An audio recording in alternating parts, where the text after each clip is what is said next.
शिवबांची तलवार घेऊन जय जय जय जय जय तुकोबांच्या गाथा घेऊन अण्णांचा तो डफ घेऊन जय जय जय जय जय शाहूंचे आरक्षण घेऊन मुलांचा तो आसूड घेऊन जय जय जय जय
जमा झालेला आहोत त्याच मार्गाने दोन दोन लाईननी परत आपण बाहेर पडणार आहोत त्याची सर्वांनी त्यामुळे जय भीम बोला सॅल्यूट करा जय भीम बोला सॅल्यूट करा चला पुढे चला चालत राहा जय भीम बोला सॅल्यूट करा चला पुढे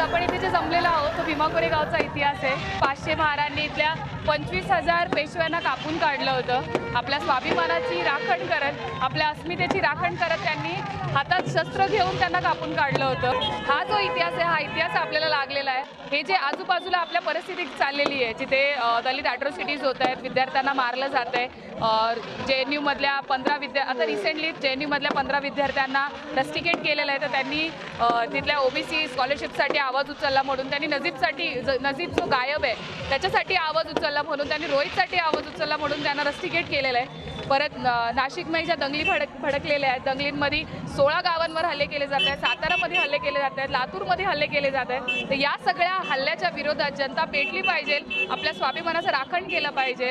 बाबासाहेबांच्या अस्मितेवरही हल्ला केला जातोय. बाबासाहेबांनी जे आंबेडकर भवन बांधलं होतं चळवळीचं केंद्र म्हणून जे काम करत होतं त्यालाही तोडण्याचं काम चाललंय. याच्या विरोधात जनता एकत्र आली पाहिजे आणि लढली पाहिजे.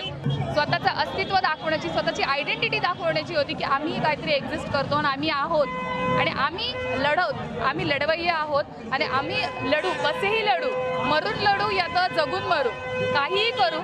हा जो इतिहास आहे, हा इतिहास आपल्याला लागलेला आहे.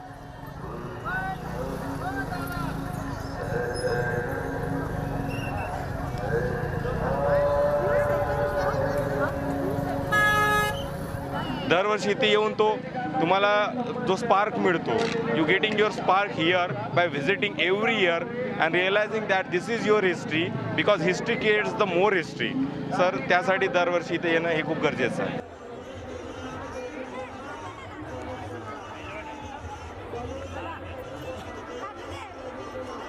मेनस्ट्रीम हिस्ट्रीमध्ये प्रचलित किंवा अभिजानांच्या हिस्ट्रीमध्ये त्या इतिहासामध्ये साधारणतः अनेक पानिपतचं युद्ध असेल किंवा आणखी इतर सगळे युद्ध असतील, तर या सगळ्यांचा उल्लेख गौरवाने आणि सांगोपांग असा केला जातो. परंतु पूर्णपणे दुर्लक्षित, पूर्णपणे वंचित असा सुद्धा काही भाग आहे आणि तो हा वंचित भाग असलेला, उपेक्षित ठेवलेला भाग मेनस्ट्रीम हिस्ट्रीनं, तो म्हणजे भीमा कोरेगावचं युद्ध. आणि हे युद्ध होऊन गेलेलं आहे 1 जानेवारी 1818 1 जानेवारीला लोक आधुनिक नववर्ष साजर करण्याच्या उद्देशानं बाहेर पडतात.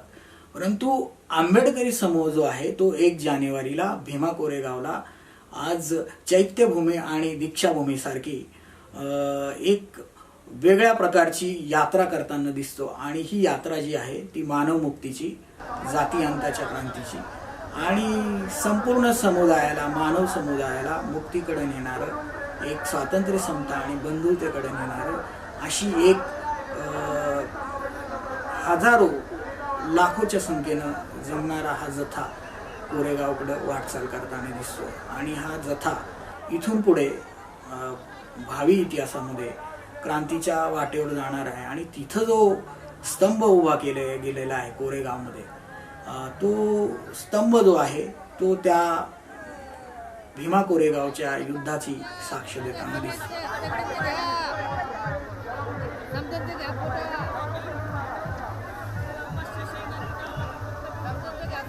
सैनिकांनी विजय मिळवला, त्या विजयी सैनिकांनी ते इथं धारातीर्थी पडले. त्या विजय शौर्याला सलामी देण्यासाठी आज देशभरामधनं गेल्या 4 दिवसापासून लाखोच्या संख्येने लोक येण्यास सुरुवात झालेले. उद्याच्या 1 तारखेला या युद्धाला 199 वर्ष पूर्ण आहेत. या इतिहासाची पार्श्वभूमी म्हणलं तर हा इतिहास हा बहुजन समाजाचं पहिलं स्वातंत्र्य युद्ध म्हणलं तरी चालेल.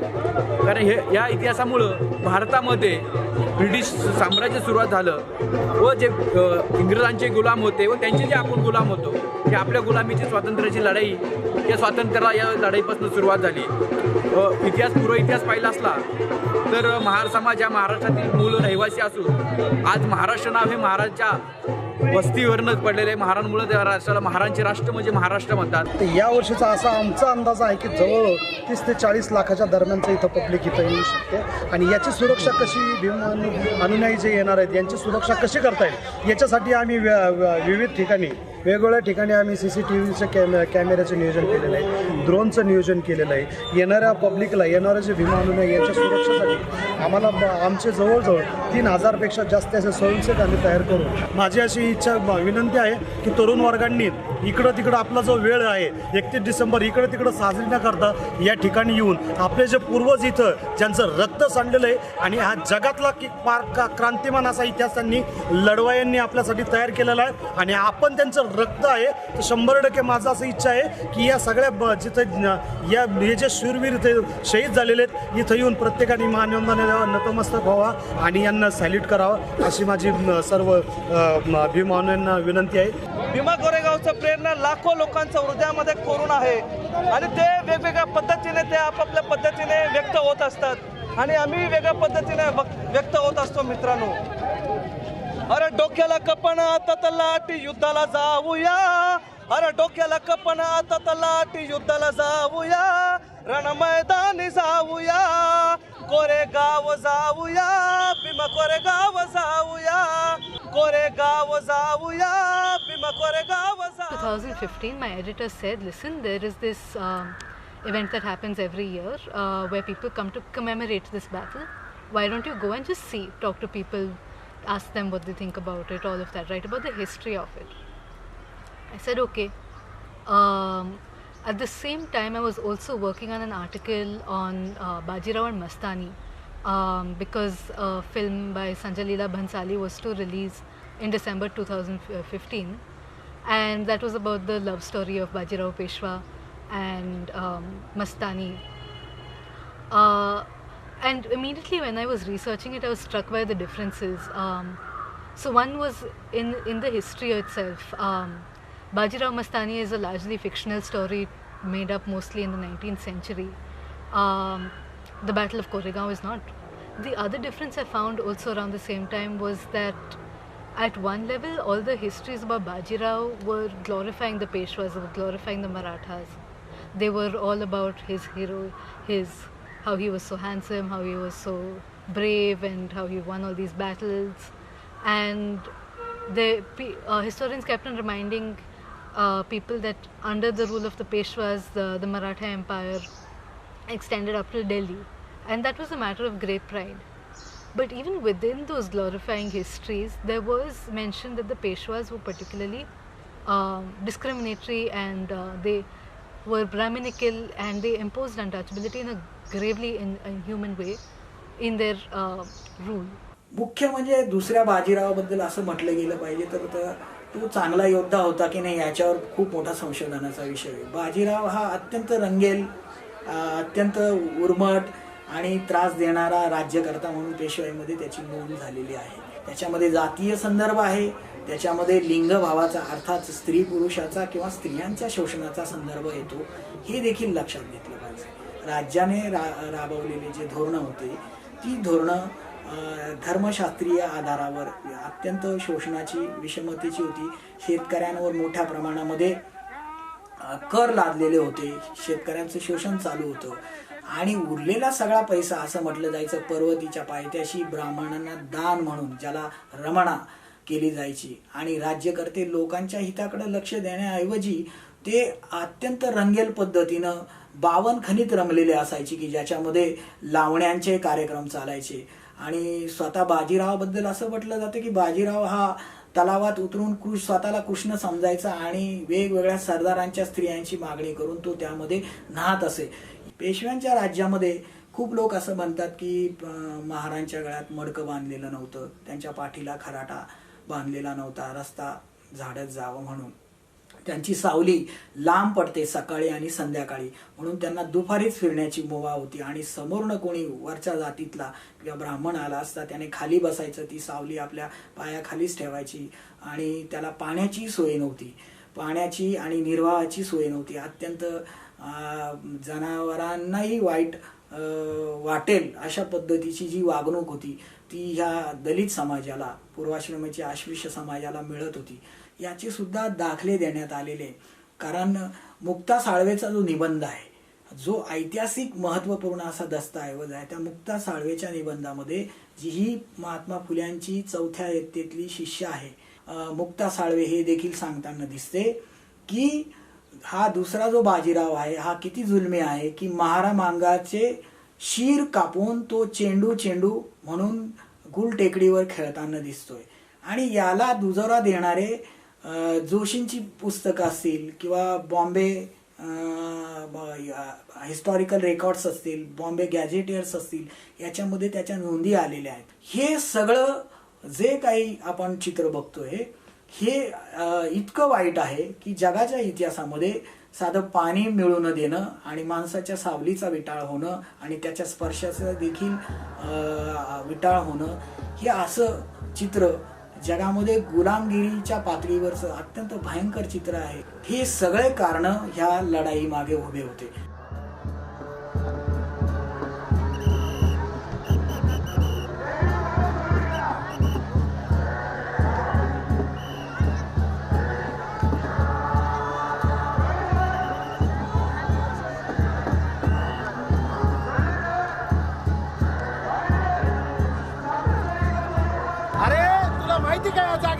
काय हा जो स्तंभ उभारलाय ना 1 जानेवारी 1818 साली इथं आपण पेशवाई काढलेली आहे. काय बोलतो 500 महारांनी पेशवाई 25,000 पेशव्यांना कापलेलं इथं 500 महारांनी 25,000. हो बघायचं का तुला कसा घडला तो इतिहास दाखव ना बघायचं का चल मग.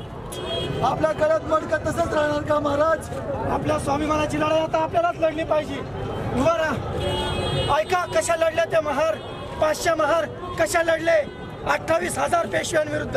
ऐका उसळल्या त्या रक्ताचा वाढीला प्रभाव गाडीली ती पेशवाई केल्यावर मी गाव. उसळल्या त्या रक्ताचा वाढीला प्रभाव गाडीली ती पेशवाई केल्यावर मी गाव. इतिहासात अजरामर शूर महाराचे नाव. भीमा कोरेगाव केलं भीमा कोरेगाव. भीमा कोरेगाव नाव भीमा कोरेगाव. भीमा कोरेगाव नाव भीमा कोरेगाव. भीमा कोरेगाव केलं भीमा कोरेगाव.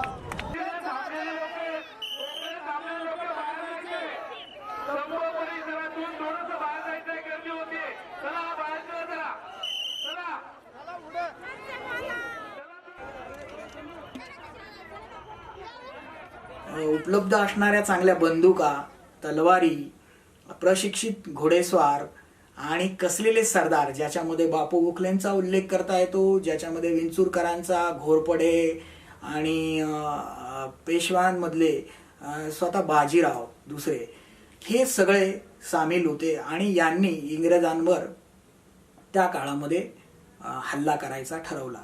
31 डिसेंबरच्या रात्री ही फौज इंग्रजांना वेढा घालण्यासाठी आलाय.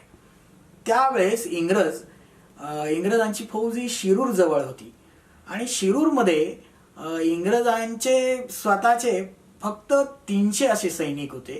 परंतु आणखी एक दुसरा आकडा जो आहे तो अत्यंत महत्वाचा आहे. त्यांच्यासोबत एक 500 महारांची एक मोठी फौज तैनात होती आणि भरपूर त्यावेळेचं जे पर्यावरण हे लक्षात घेतलं पाहिजे. त्यावेळेची थंडी, कडाक्याची थंडी, नदी किनारचा तो सगळा जंगलचा पट्टा, खडतर रस्ता आणि अशा अवस्थेमध्ये इंग्रज आपल्यावर चालून येत आहेत हे लक्षात येताच त्यावेळेचा इंग्रजांचा जो कोणी अधिकारी होता, ज्याला कॅप्टन फ्रान्सिस स्टांटन म्हणतात, त्यानं आपल्या फौजेला, महार सैनिकांना सांगितलं की आता आपल्यावर पेशव्यांचे सैन्य चालून येत आहेत. आणि मग त्यावेळेस सिद्धनाक आणि त्याचे सहकारी अत्यंत त्वेषानं स्टांटनला असं म्हणतात की आता ही आम्हाला एक मोठी संधी चालून आलेली आहे आणि आम्ही संख्येनं कमी असलो तरी आता आम्हाला हे जे राज्य आहे पेशव्यांचं, की जे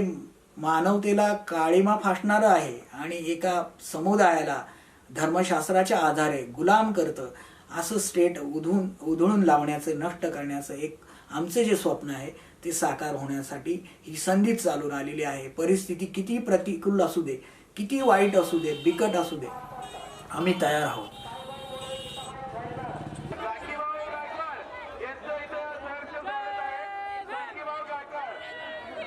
तुमचा मुलगा मंगलवर्ते स्तंभाच्या पाठीमागे वाट पाहतोय, संपर्क करा. संतोष जांभोरे यांच्या तिकडे असतात त्यांनी लिंबाच्या झाडाखाली संपर्क करा. पवईमधील सर्वांना विनंती.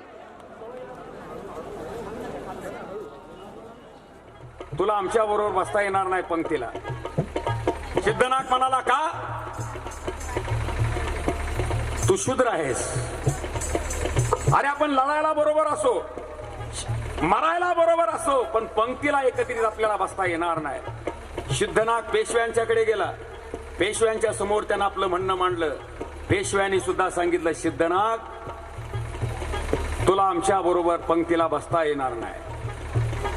आणि मग सुडाचा वनवा पेटला,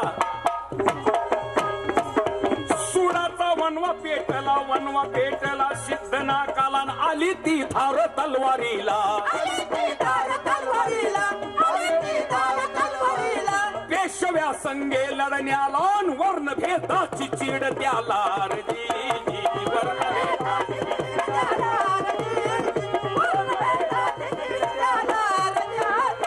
सिद्धनाथा सिद्धनाकाची तलवार, सिद्धनाकाची तलवार, सुळाची धार वारावर वार.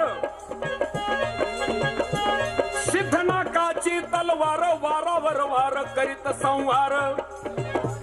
बापू गोखल्याचा पोरगा होता त्रिंबक गोखले. या त्रिंबक गोखल्याचं आणि सिद्धनाकाचं युद्ध या ठिकाणी सुरू झालं. दोघात युद्ध तुंबळ, दोघात युद्ध तुंबळ, सपासप करती बघा वार. सिद्धनाक वीर तयार. आणि सिद्धनाकानं असा एक वार केला, केला क्षणात गोविंद ठार, केला क्षणात गोखला ठार, केला क्षणात पेशवा ठार.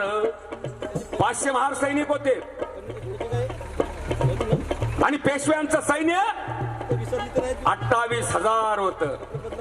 चहू बाजूनी पेशवा होता, मध्ये 500 महार सैनिक होते. जीवाची बाजी लावून लढत होते. 500 महार सैनिकांनी 28,000 पेशव्यांचा पराभव केला. अव भीमा नदीच्या तीरावरती वीर कसे लढती,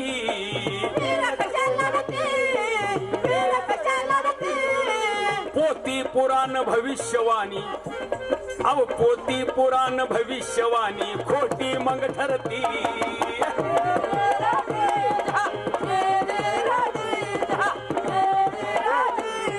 आणि हे सिद्धनाकानं दाखवून दिलं पेशव्यांना, इथल्या वर्ण व्यवस्थेला.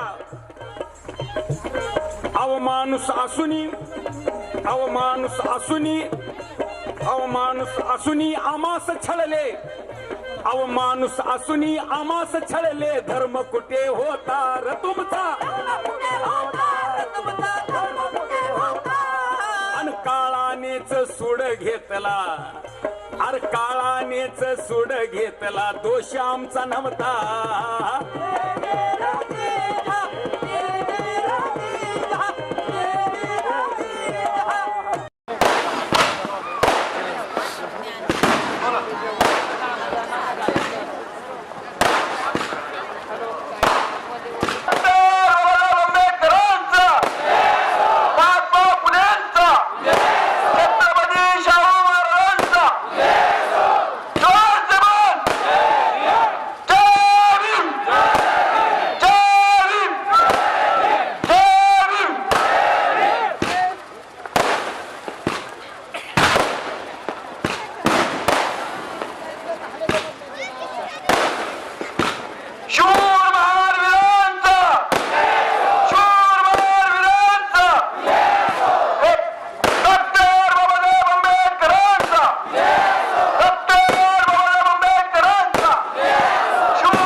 भारतीय समाजामध्ये, भारतीय जाती व्यवस्थेमध्ये, वर्ण जाती व्यवस्थेमध्ये मार्शल रेस फक्त क्षत्रिय जातींना दर्जा दिला.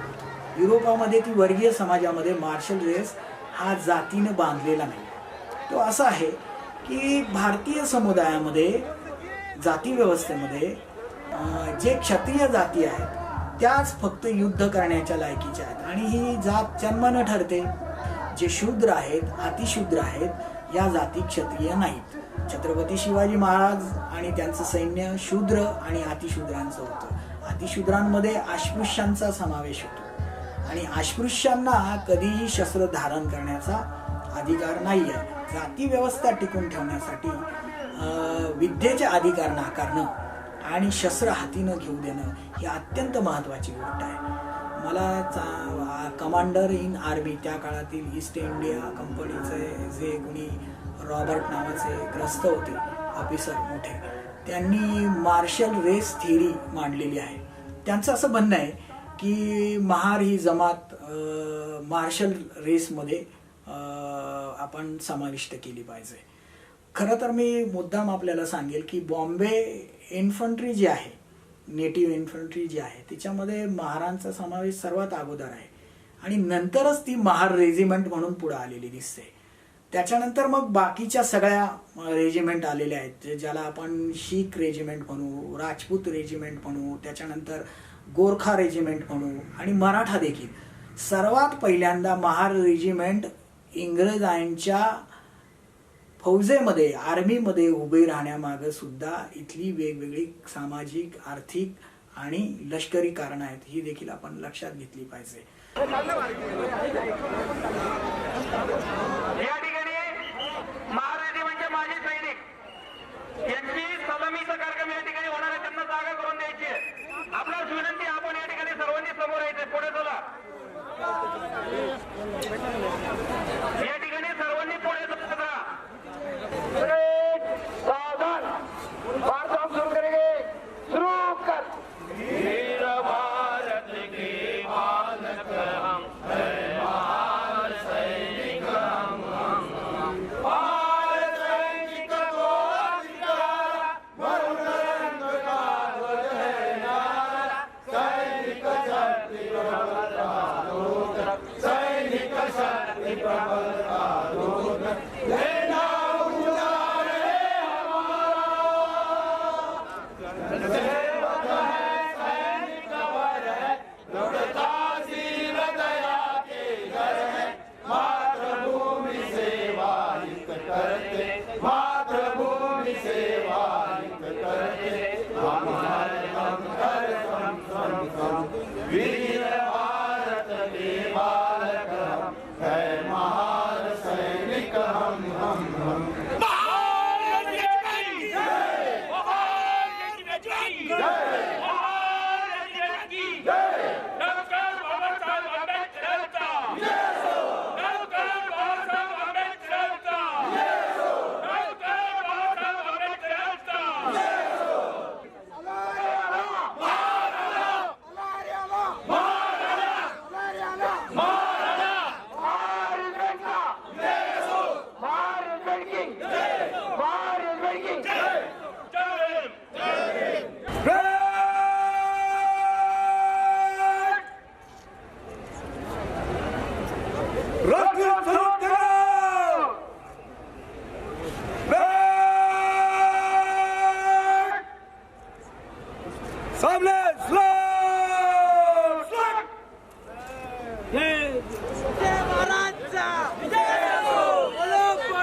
महाराष्ट्रातल्या महार लोकांचा देशात काय योगदान आहे आणि त्यानं काय केलंय आणि किती अडचणीतून त्यानं विजय प्राप्त केलाय, ह्या बाबतीत मी आपल्याला थोडंसं सांगणार.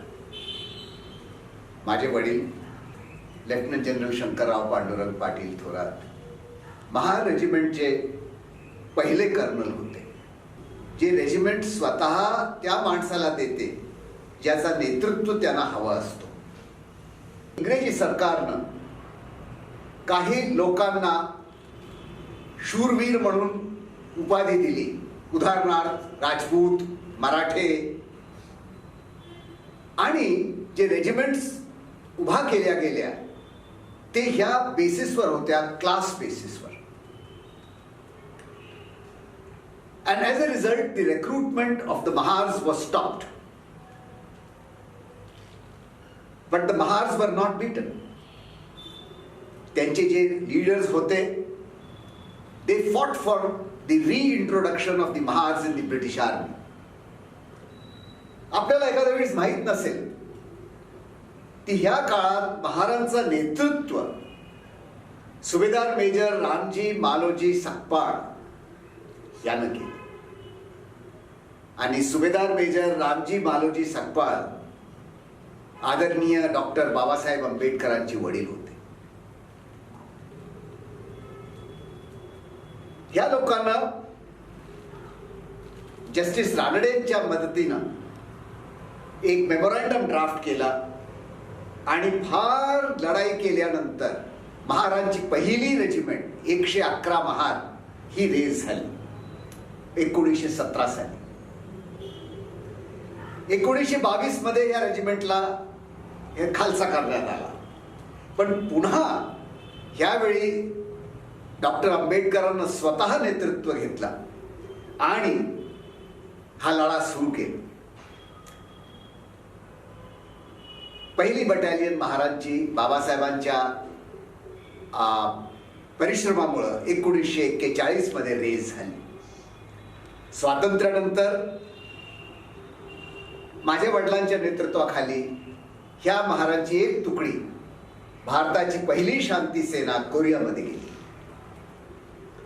Indeed, the story of the Mahar Regiment forms a history of the Indian Army after independence. ह्या लोकांची जी गाथा आहे, जी स्टोरीज आहेत, सगळ्या देशाच्यासाठी एक उदाहरण आहे. आणि मला ह्या बाबतीत अत्यंत I feel a great sense of pride that my father and that some of my closest friends in life have belonged to the Mahars, who have made the nation so proud of them.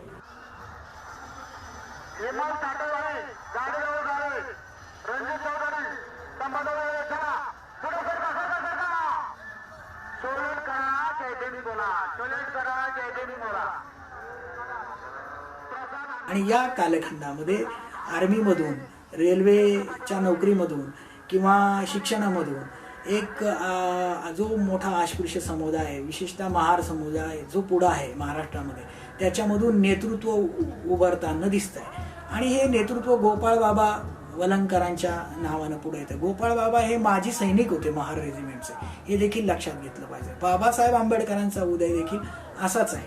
Babasaheb Ambedkar ज्यांच्या घरात जन्माला आले ते रामजी सकपाळ, म्हणजे ते सुभेदार major होते, ते मिलिटरीमध्ये होते.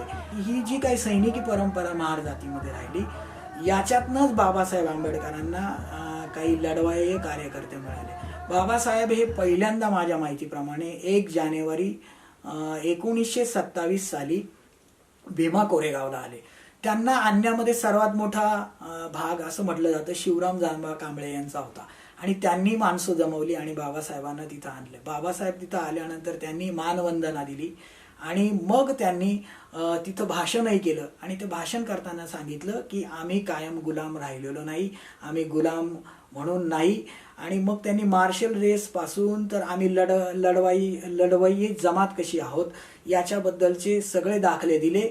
आणि त्यावेळेस जी काही अस्पृश्यतेची, गुलामगिरीची आणि जातीय भेदाची जी काही भीषण स्थिती होती आणि एक मरगळ आलेली होती, तिच्यामध्ये एक इच्छाशक्ती जागृत केली, आत्मविश्वास जागृत केला आणि एक लढवय्या असा एक बाणा भिनवण्याच्या उद्देशाने जिथे बाबासाहेबांनी ते भाषण केलं. आणि ते असंही म्हणाले की हा स्तंभ जो आहे वारंवार आपल्याला गुलामगिरी विरुद्ध लढण्यासाठी प्रेरणा देत राहील.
8 वर्ष मी या ठिकाणी येतोय की आमच्या पूर्वजांचा इतिहास या ठिकाणी घडलेला आहे, जेणेकरून इथं आल्यानंतर आम्हाला एक शौर्याचं प्रतीक म्हणून या ठिकाणी मानवंदना देतो आणि इथून पुढचे आमचं आयुष्यासाठी या पद्धतीनेच आम्ही व्यतीत करण्याचा प्रयत्न करू, ही नवसंजीवनी मिळते यासाठी आम्ही सातत्याने या ठिकाणी भेट देत असतो. त्यानंतर माझी एक इच्छा अशी आहे की हा जो जवळजवळ 100 ते 125 एकराचा परिसर आहे, ह्या स्तूपापासून 100-125 एकराच्या परिसरामध्ये हा शासनाने किंवा जे काही कार्यकर्ते आहे या कार्यकर्त्यांनी ताब्यात घेतला पाहिजे. ह्या 125 एकराच्या जमिनीवर एक मोठं जगात उत्कृष्ट अशा प्रकारचं एक स्मारक, भीमस्मारक किंवा शौर्य स्मारक या ठिकाणी उभं करायला पाहिजे.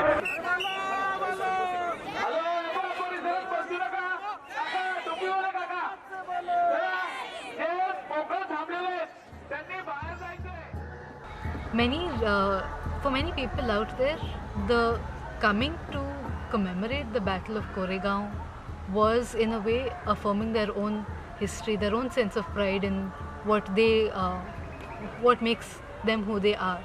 We don't see this too much in the media really. When I started researching on the Battle of Koregaon, I assumed that there would be something, maybe one article saying where it is, where the battle took place, where people come, what time they come. There was nothing, both on English news websites, which was something I kind of expected, and also even on Marathi news websites there was barely anything about it. In the media, when we choose to write about Dalit issues, it ends up being mainly about atrocities, which should be reported on. Of course they should be reported on, because they are atrocities, they're called atrocities for a reason, and they should not be happening. But at the same time, we completely ignore every other aspect. So like, for instance, we don't talk about the Battle of Koregaon, which is not just a piece of history anymore, it's lived memory. People are coming now, today. So it's not as if it's some historical thing which is over and therefore is no longer in our field of field of interest. Because people are coming now and they're remaking that history every single year in huge numbers. But yet, as with other events to do with Dalit pride and of significance to Dalits, you find the media ignoring it. Obviously this is because the media itself is comprised mostly of so-called upper caste people, and within those so-called upper caste people you have mostly Brahmins.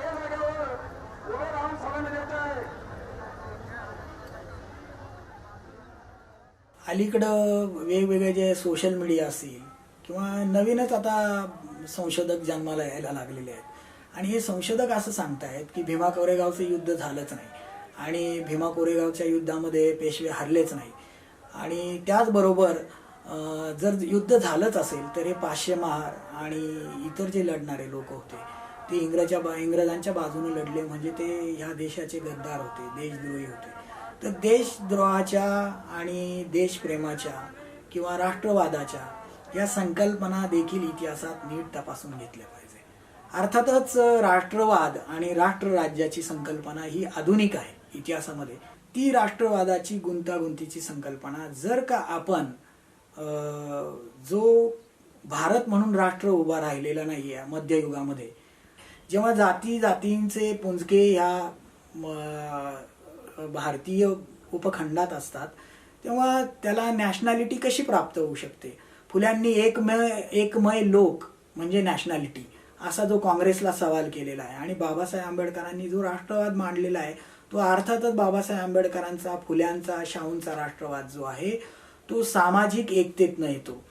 जे लोक देशद्रोहाची आणि गद्दारीची गोष्ट करतायत, महार सैनिक गद्दार होते, देशद्रोह होते, त्यांना ही आठवण करून देण्याची गरज आहे की पेशव्यांनी काय केलं. जो टिपू सुलतान इंग्रजांच्या विरोधात लढत होता त्या टिपू सुलतानला इंग्रजांच्या बाजूने जाऊन मदत करून हैदर अली आणि टिपू सुलतानला मारणं ही देशप्रेमाची व्याख्या असू शकते का? मग हे कोणत्या राष्ट्रवादाच्या संकल्पनात बसतं?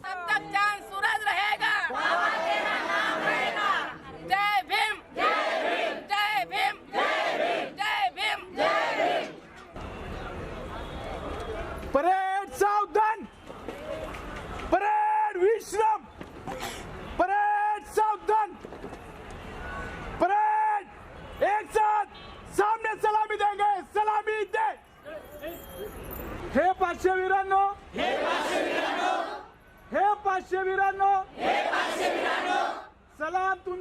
एकजुटीला.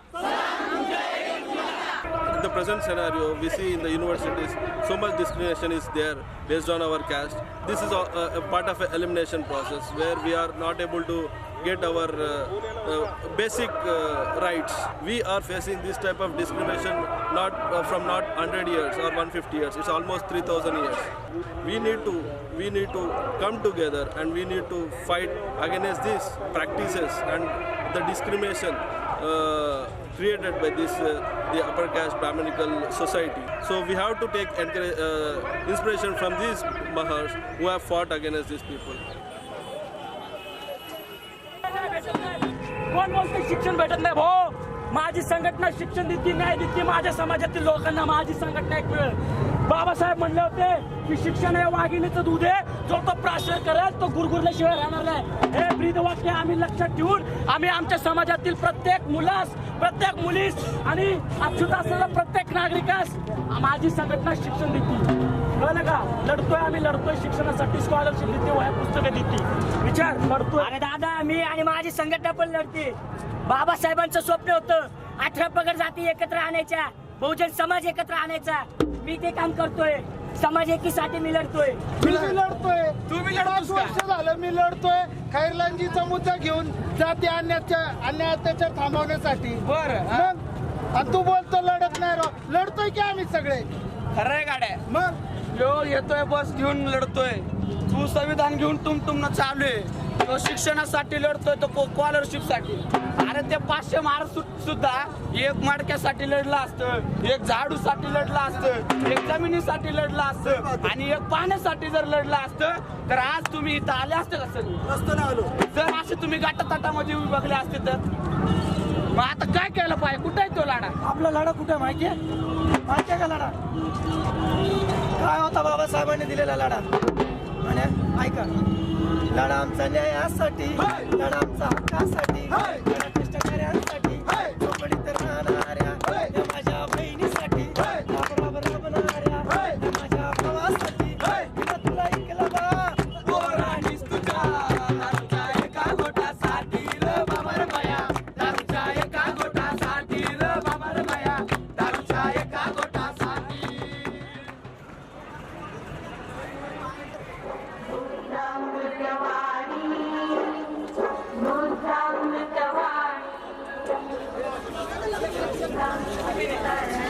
Hello, check, hello, check, hello.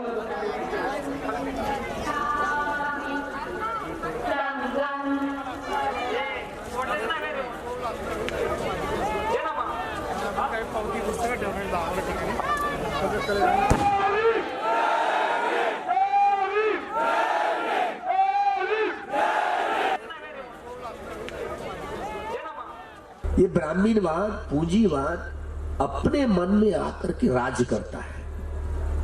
इतना भूल भुलैया होता है. ये ब्राह्मणशाही और पूंजीशाही, भांडवलशाही, ये मारपुत्रियां है दोनों. सारे बहुजन समाज को लूट रही है, चूस रही है. हमारा परित्राण, हमारा महापरित्राण भगवान की वाणी हम सारे बहुजन समाज के हित के लिए, सुख के लिए. बहुजन हिताय बहुजन सुखाय लोकानुकंपाय अट्टाहिताय. इसी विजय स्तंभ पर जो श्रमण संस्कृति, हमारा इतिहास पराभव का इतिहास है. हम पराजित हो चुके थे. ब्राह्मण संस्कृति हावी हुई थी. बाबा साहब ने इसी विजय स्तंभ पर इतिहास को उजागर कर दिया और किसी व्यक्ति को ये इतिहास की धारा समझी ही नहीं. बाबा साहब इसलिए कह रहे थे, गुलामों को वह एहसास करा दो कि वे गुलाम हैं, जंग छेड़ेंगे. बाबा साहब ने धर्मांतर किया, 60 साल गुजर गए, लेकिन गुलामों को एहसास कराने में हम कामयाब नहीं हुए. हर व्यक्ति 1 जनवरी को यहां आकर के इस अपने भविष्य को देखेगा कि क्यों नहीं हम गुलामों को एहसास कराने में कामयाब क्यों नहीं हुए. इसका मूल्यांकन करें. बाबा साहब की 3 संगठनाएं जो थी, समता सैनिक दल, अभी कल देखेंगे, समता सैनिक दल, अखिल भारतीय बौद्ध महासभा और शेड्यूल कास्ट फेडरेशन विसर्जित करते हुए रिपब्लिकन पार्टी ऑफ इंडिया 3 संगठनाएं थी। अब हमको तो चौथी संगठन निर्माण करने की कोई जरूरत ही नहीं थी, लेकिन हमने अपने अपने अहंकारों को जताया। बाबा साहब के संगठनों में काम करने के लिए लज्जित हुए। क्यों? एक व्यक्ति एक साथ तीनों संगठनों का मेंबर हो जाना चाहिए। एक व्यक्ति तीनों संगठनों का एक साथ। बाबा साहब का ये नियोजन था, भूल गए। इसलिए हम लोग हमारी यह जनतंत्र, लोकतंत्र, रिपब्लिकन तंत्र नहीं बना पाए। बल नहीं है, बल खो बैठे। इसलिए इस विजय स्तंभ पर हर साल 1 जनवरी को सब लोगों ने आकर के अपना जो एम है ये समता मूलक समाज निर्माण करना।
ऐका ना आमचा जय भीम, आम्ही कशा कशानं गातोय.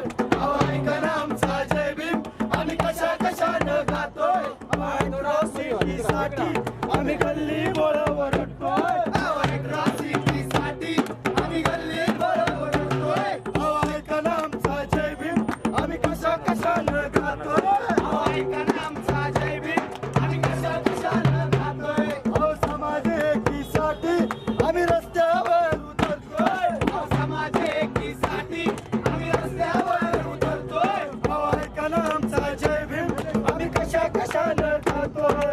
ऐका ना